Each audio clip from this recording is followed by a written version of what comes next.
Bonjour et bienvenue, j'espère que vous allez bien. Dans cette vidéo, on va traiter de corriger les questions numéro 5, 6 et 7 du concours de médecine FES année 2013. Question numéro 5 nous dit que l'intersection de la sphère S de centre qui a pour coordonnées -1, 0, 1 et de rayon 1 et la droite AB où A a pour coordonnées -1, 0, 1 et B a pour coordonnées 1, 0, -1 et on a 5 affirmations.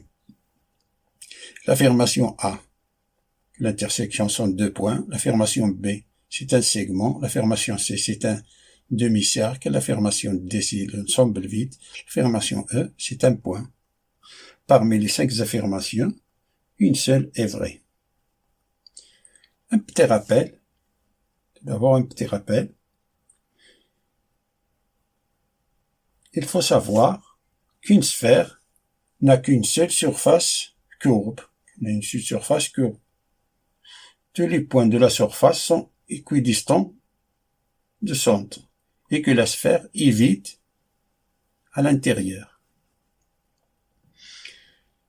Et de savoir calculer la distance entre un point et une droite. La distance entre un point et la droite R, la distance entre oméga et la droite R, c'est l'homodule du vecteur, du produit vectoriel de A oméga, vecteur V divisé par l'homodule du vecteur V. Où le vecteur V, c'est le vecteur directeur de la droite R. Et A appartiennent à la droite R. C'est le module du produit vectoriel de vecteur A oméga, le vecteur V. La position relative entre une droite et une sphère, on a 3 possibilités. Peut être l'ensemble vide, si la distance entre oméga et la droite est strictement supérieure au rayon de la sphère. On a le rayon de la sphère et la distance entre oméga et la droite est strictement supérieure. Peut être un point si la distance entre oméga et la droite R est égale au rayon de la sphère. C'est-à-dire que la droite est tangente à la sphère. Peut être 2 points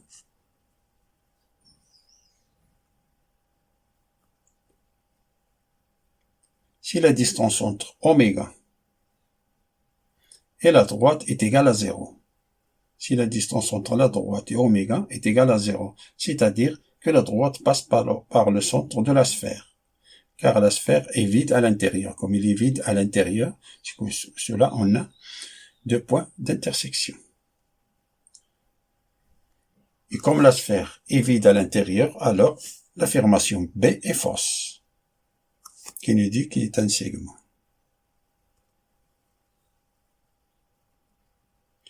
Dans cette question, on n'a pas besoin de connaître la formule de calculer les distances entre un point et une droite.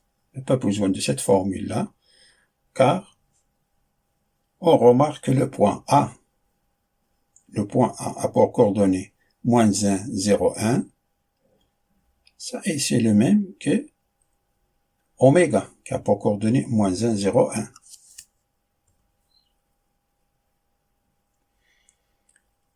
On a A appartient à la droite AB, signifie que la droite AB passe par le centre de la sphère. Et comme la sphère est vide à l'intérieur, donc la droite AB coupe la sphère en 2 points. C'est-à-dire la bonne réponse c'est A.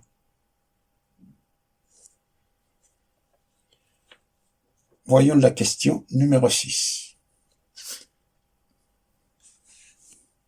Qui nous dit, soit A un nombre réel strictement positif, la solution générale de l'équation différentielle y seconde plus AY est égal à 0 et l'ensemble des fonctions y définies sur R par, on a 5 propositions. Parmi les 5 propositions, une seule est juste. Un petit rappel sur les équations différentielles du second degré. On a l'équation différentielle du second degré, a y seconde plus b y prime plus c y est égal à 0, avec a, b, c appartiennent à R. Son équation caractéristique est de la forme AR carré plus BR plus C est égal à 0.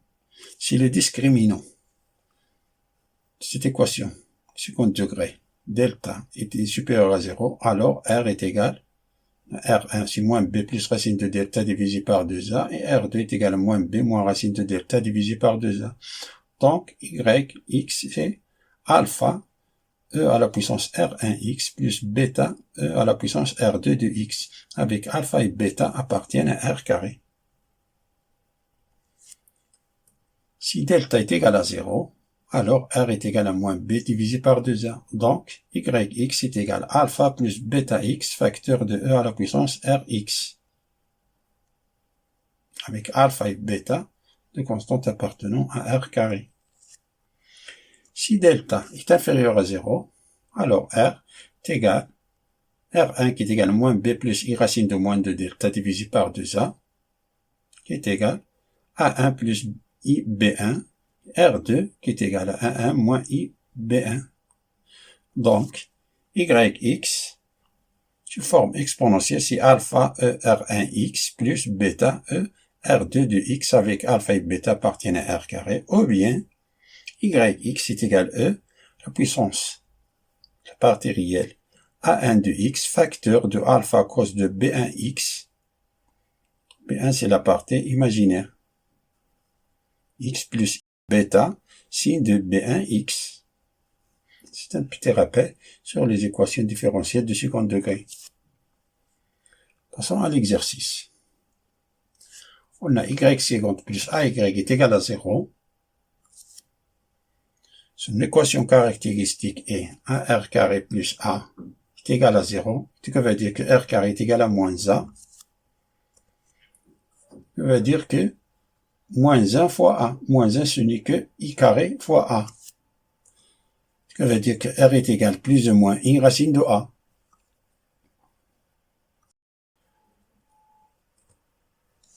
Qui est égal R1 qui est égal à 0 plus I racine de A. R2 qui est égal à 0 moins I racine de A. Conjugué.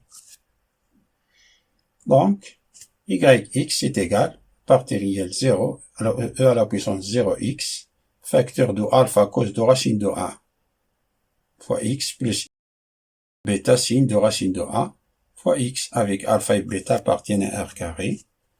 Ça, E à la puissance 0x, ça c'est 1. Alors, il nous reste alpha cos de racine de A de X plus bêta signe de racine de A fois X. C'est-à-dire la bonne réponse c'est E. Passons à la question numéro 7, qui nous dit la valeur de l'intégrale I qui est égale l'intégrale entre 0 et pi sur 4 de tangente de x d de x est. On a 5 propositions. La proposition A, c'est pi sur 4. La proposition B, c'est logarithme népérien de racine de 2. La proposition C, c'est logarithme népérien de 2. La proposition D, c'est 1. La proposition E, c'est 0. Parmi les 5 propositions, une seule est juste. Seule proposition est juste. On a l'intégrale entre 0 et pi sur 4 de tangente de x d de x. Ça est égal à l'intégrale entre 0 et pi sur 4 de sin de x sur cos de x. Tangente de x, c'est sinus divisé par cosinus. Ça est égal à moins l'intégrale entre 0 et pi sur 4 de d de cos de x sur cos de x, car on a la dérivée de cos de x sur d de x, c'est moins sin de x.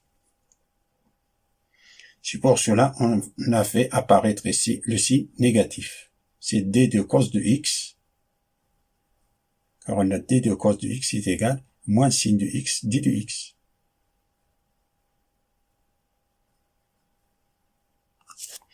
Alors ça est égal, ça ce n'est que moins, entre crochets, entre 0 et pi sur 4, de logarithme népérien en valeur absolue de cos de x, qui est égal à moins, entre crochets, entre logarithme népérien de cos de x, car on a cosinus de x dans l'intervalle 0 pi sur 4 est strictement supérieur à 0.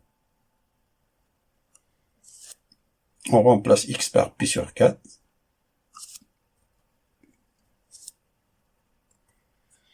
Ça c'est logarithme népérien cos de pi sur 4, c'est racine de 2 sur 2. Et cos de 0, c'est 1. Moins logarithme népérien de 1, ça c'est 0. Ça c'est moins logarithme népérien de racine de 2 sur 2. Qui est égal à racine de 2 sur 2. 2 c'est racine de 2 fois racine de 2. Simplifier les racines de 2, c'est moins logarithme népérien de 1 sur racine de 2. Qui est égal à moins logarithme népérien de racine de 2 à la puissance. Ça c'est racine de 2 à la puissance moins 1. Moins là, moins 1, fait l'appliquer la propriété de logarithme népérien, c'est moins 1 fois moins 1, c'est 1. C'est logarithme népérien de racine de 2. D'où la bonne réponse, c'est B. Merci et à bientôt.